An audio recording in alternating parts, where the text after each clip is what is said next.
오늘은 경기 동두천 양주 연천갑을 지역구로 둔 오선 의원, 정성호 더불어민주당 의원 모셨습니다. 안녕하십니까? 네, 안녕하세요. 네. 참 모시기가 힘들었습니다.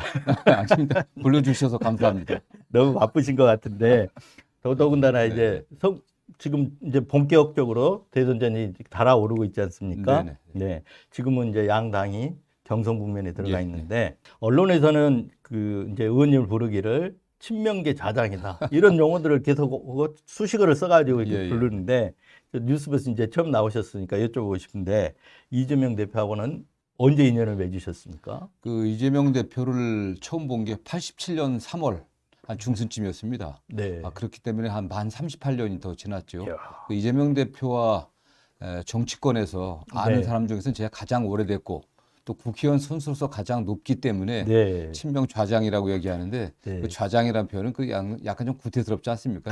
이재명 대표 오랜 정치적 동지 정치적 뭐 그렇게 동지. 생각하시면 될 것 같습니다. 네, 알겠습니다. 네. 제가 알기로는 이재명 전 대표하고는 사법시험 동기이시고 연수원 동기시던데, 네. 그리고 아까 87년 얘기를 하셨는데 87년이면 민주화 항쟁이 있던 시기인데요.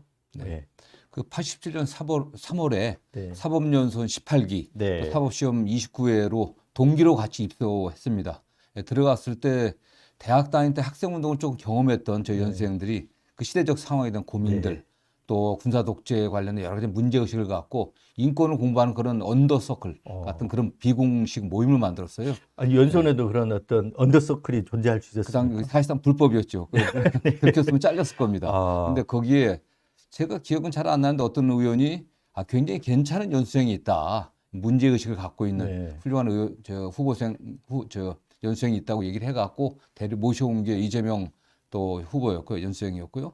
같이 공부하면서 그 당시 87년 60항쟁 때 사법연수생은 그 당시 법원 공무원 신분이었지만 그 명동에 나가서 같이 시위하고 그랬었습니다. 네, 그때 넥타이 부대들이 그 당시 어떤 동력이기도 했죠. 네, 저희가 그 당시 뭐 저나 이재명 대표나 지금은 좀 노선이 좀 달라졌지만 문병호 전 의원, 뭐 최원식 전 의원 또 몇몇 분들하고 같이 명동에 나가 시위도 하고 그랬었습니다. 문병호 전 의원도 같은 네, 기수신가요? 같은 서클이었습니다. 서클이었습니까? 네.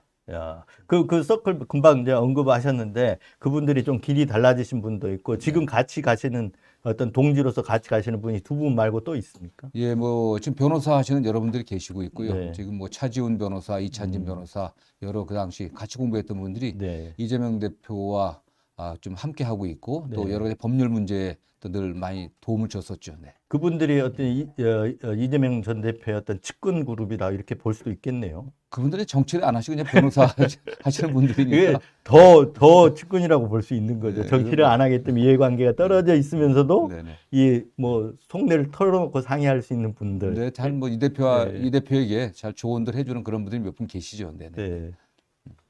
상당히 이제 그렇다면 하면 하고 알아들을 수 있는 관계다. 의원님이 이렇게 볼 수가 있을 것 같은데 누구보다도 이재명 전 대표의 속내를 잘 아신다고 이렇게 평가를 해도 될까요? 저는 뭐 많은 분들이 제가 이재명 대표와 대화를 많이 한다고 생각하는데 네. 저는 이재명 대표가 어떤 한 말씀 하시면은 그 속뜻이 무슨 뜻인지를 제가 대충 짐작을 합니다. 예. 그래서 제가 어디 가서 그거에 바탕을 둬서 얘기하면 대충 맞아요. 그러시구나. 정성호가 이재명하고 무슨 이재명 후보와 네. 상당히 소통을 잘하고 있거나 그런 건 아니고요. 뭐 워낙 바쁘시니까. 그러나 전화는 가끔 하고 네. 본인도 필요하면 자주 전화를 주시고 저도 당 밖의 여론들 네. 되게 뭐 좋은 소리보다도 이러이러한 지적들이 좀 있더라. 네. 이러이러한 좀 고칠 점이 있다고 얘기를 하더라.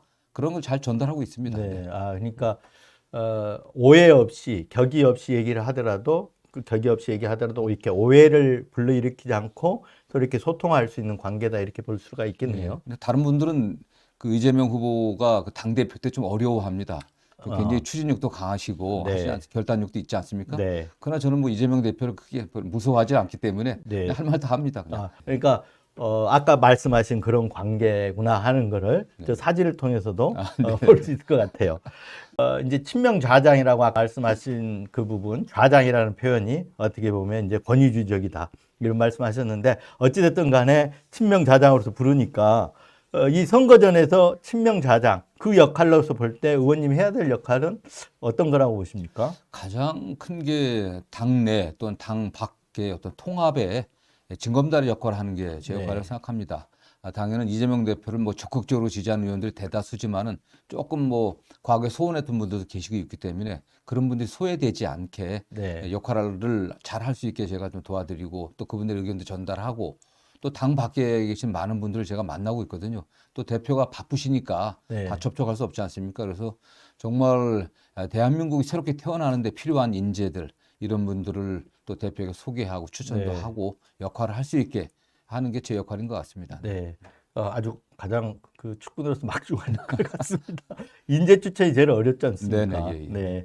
잘못하면 오해를 불러일으킬 수 있는데 그런 어떤 서로 신뢰가 바탕이 되지 않으면 못하는 게 그 부분인데 그것만으로도 이거 직군이구나 싶습니다. 근데 뭐 제가 정치를 하면서 네. 최소한 뭐 제 것을 챙기고 네. 제목을 달라고 해본 적이 없습니다. 네. 저는 그간 정치하면서 특히 이 대표에게도 정말 그런 뭐 저의 개인적인 친소 관계라든가 이해관계를 떠나서 늘 말씀을 드렸고 네. 또 제 사람 저하고 가까운 사람 추천해 본 적이 없습니다. 네. 그런 면에 저에 대한 이 대표의 신뢰가 있다고 생각합니다. 네.